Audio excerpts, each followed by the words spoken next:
Kalian punya pilihan, katanya tajam. Kecam Yesus, masuk Islam dan hidup. Tolak dan kalian mati hari ini. Gereja sunyi. Hanya terdengar napas dan detak jantung. Para perempuan menangis pelan, menyadari keputusan berat yang harus diambil para pria mereka.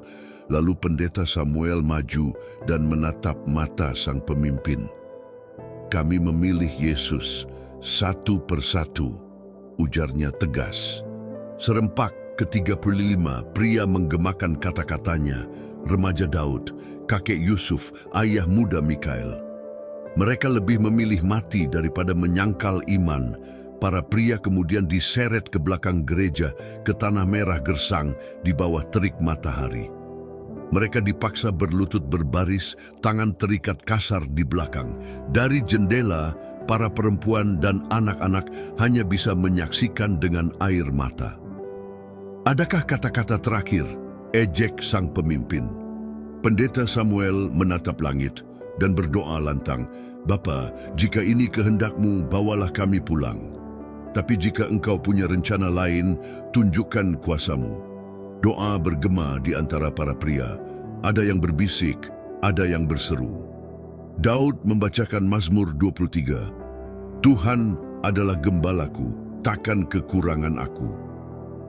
Saat para penyerang mengangkat senjata dan bersiap menembak, sesuatu yang tak terduga terjadi. Langit yang sejak lama cerah tiba-tiba mulai gelap.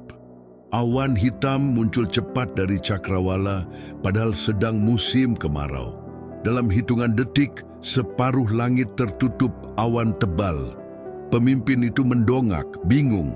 Angin tiba-tiba berhembus kencang, menerbangkan debu ke segala arah. Para penyerang goyah, topi-topi mereka terbang. Lalu langit terbelah, hujan deras turun tiba-tiba di tengah musim kemarau, sesuatu yang tak pernah terjadi, apalagi saat eksekusi. Dalam hitungan detik, semua basah kuyup. Tanah kering berubah jadi lumpur licin. Hujan begitu lebat hingga jarak pandang hanya beberapa langkah. Petir menyambar langit, disusul guntur menggelegar yang mengguncang tanah. Rasa percaya diri para penyerang lenyap, tergantikan kepanikan. Kepala suku, kita harus pergi.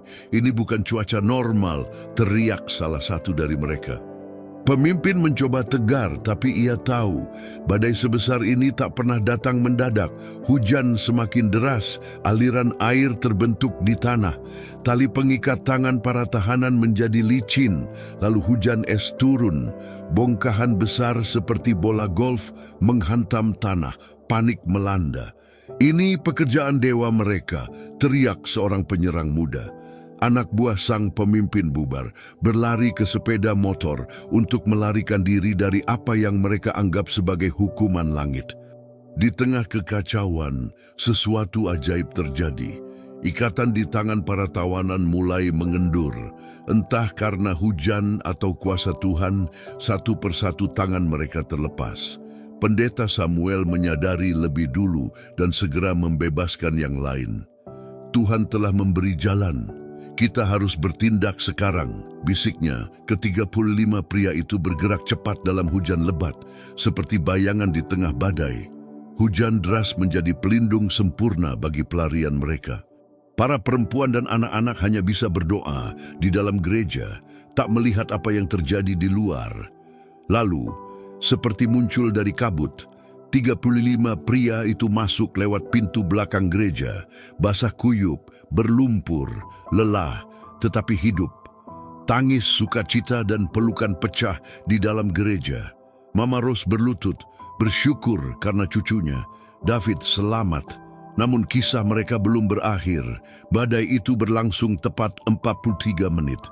Begitu berhenti, matahari muncul seolah tak terjadi apa-apa. Para penyerang telah menghilang, begitu juga sepeda motor mereka. Namun yang paling mengejutkan adalah badai itu sangat terlokalisasi, hanya meliputi radius sekitar 3 km di sekitar gereja komunitas Grace. 8 km dari sana, tanah tetap kering. Stasiun cuaca setempat bahkan tidak mencatat hujan pada hari itu. Para petani di sekitar wilayah tersebut hanya melihat awan gelap di kejauhan, tetapi tidak merasakan setetes pun hujan. Badai itu muncul tepat di atas gereja, menyelesaikan tugasnya, lalu lenyap. Kabar keajaiban ini cepat menyebar.